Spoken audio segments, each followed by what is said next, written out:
Thank you, Mr. Chairman. Governors, thank you for joining us today. I'll try to keep this quick in light of the vote that's coming up. I'm from Texas.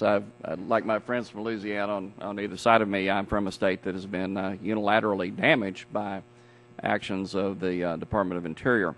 And I'm also glad that Mr. Labrador asked his question about the mutual exclusivity of oil and gas operations and recreation, because I think each of you disabused those people here inside the Beltway from that notion, because everybody that works in the real world outside the Beltway understands that they can coexist peacefully. My question is this. Both of you raised the question of uncertainty, and almost every American gets what's happened. The last few years of uncertainty have cost us 7 million jobs in this country. And so we've got clear evidence as to what uncertainty does to the economy.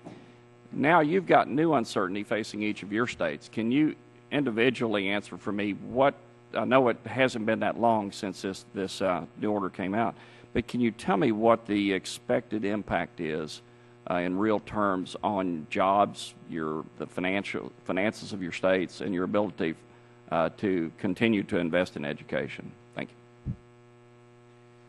You want me to go? Let's go with Utah first. Okay, thank you. It's hard to predict. You know, my crystal ball is probably as foggy as anybody's.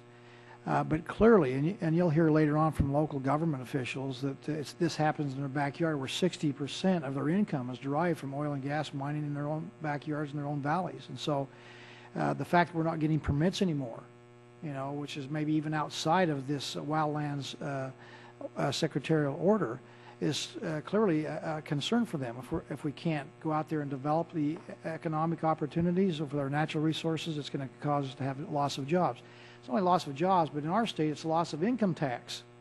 And that income tax in Utah is all designated, earmarked for nothing but education. It doesn't go into cops on the streets. It doesn't go into building roads or buildings. It goes directly into our education. That's the way it's done in Utah. So this loss of jobs and the creation of income tax hurts my education significantly.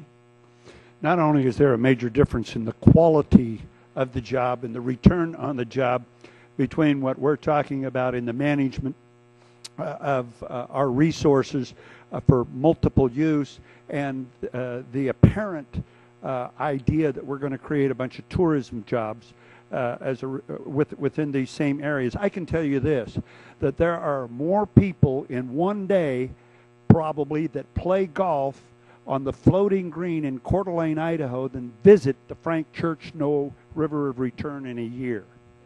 And we make more money. So when you're matching tourism dollars, tell me how many people go buy a backpack, and tell me how many people put in some granola and go into the Frank Church River of No Return wilderness area, and what that dollar impact is on me, as opposed to those that are tourists and qualify for tourism dollar designation that play golf on the floating green.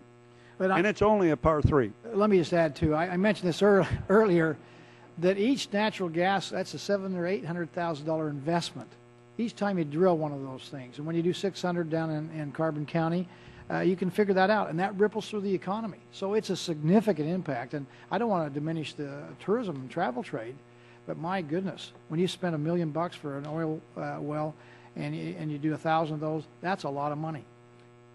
Thank you. But the bottom line is the impact on each of your states is expected to be significant because of the uncertainty that this order is generating. Is that correct? Absolutely. Okay. That's right. And with all due respect to Mr. Heinrich, who's not here to defend himself, I can tell you from experience, a typical oil and gas employee makes about 3 times what the typical outfitter would. So thank you. I'll yield back. Thank you, Mr. Chairman. Thank you for testifying today. It's interesting. I can identify with you, Mr. Metcalf. I was CEO of a $150 million company until I decided to do this. And Commissioner Robinson, I'm part of a multi-generational family that grew up in a small county with 5,000 people and about 250,000 cattle, so I know what you're dealing with. I was glad to hear that, Mr. Metcalf, all of you that you and each of the commissioners agreed that you can have coexistence, peaceful coexistence between good land management and recreational activity and extractive activities. Mr. Metcalf, I have a question for you. You talked about you're part of a $46 billion industry. Where does that money come from that people spend in your industry? Where does it go, or where does it Where come does it from? come from? It comes from the jobs that they themselves have. That could be in the outdoor industry. That could be as bankers or investment bankers. It could be as... It comes from the economy, the national economy, right? Yes. Right, from Yeah. a robust national economy.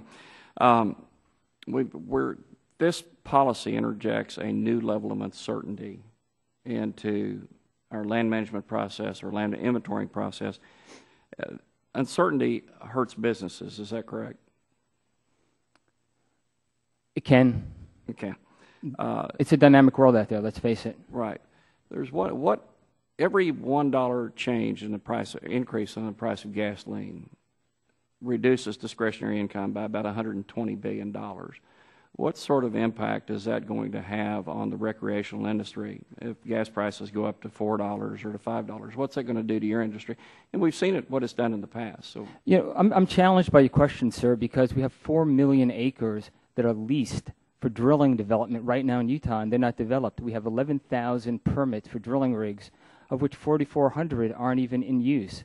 So I don't understand where the issue is relative to lack of lands available to drill on or the lack of permits that have been given out. well, what we're trying to do, what we're saying is that an arbitrary redlining of, first of all, just because you lease an acre of land doesn't mean that there is some sort of resource under it. The way the leasing rules work, you sometimes have to lease big footprints so that you can try to extract the resources on a small postage stamp of that footprint. I'd further like to say that even if you drill on property that is in a pristine state, it doesn't mean that it's not pristine after you've concluded those operations and after the resources have helped our economy. Where I'm trying to go with this is what is the impact of when we arbitrarily reduce our ability to have access to resources and we raise the cost of doing business on our economy and lower discretionary income, what does that do to your business? Yeah, let me begin by responding to the first part of your question, though, which was about being able to return the land to its pristine state. I spent 2 winters as a roughneck throwing chain on oil rigs in Red Desert, Wamsutter, Baggs, Kemmerer, Echo Canyon, Utah. So I'm familiar with the industry and what it does and doesn't do. And no, some of these sites can never be returned to any kind of pristine state. So I just want to clarify that. I think the question is, for the amount of land that we're asking to be protected here in Utah and the West, is that really meaningful in the price of oil? And I think if you really brought an oil expert into this room and talked to him, they would tell you absolutely not. It's not a meaningful amount of oil. Let me help you out a little bit. I was in the oil and gas business. Okay. And I know what the regulations require. And they require us to put the property back in its original state. And I can tell you that I have some experience with this. I understand that about drilling for oil and gas. So I don't think you're going to win that argument with me. So I ask you again, what impact is higher oil and gas prices going to have on your business?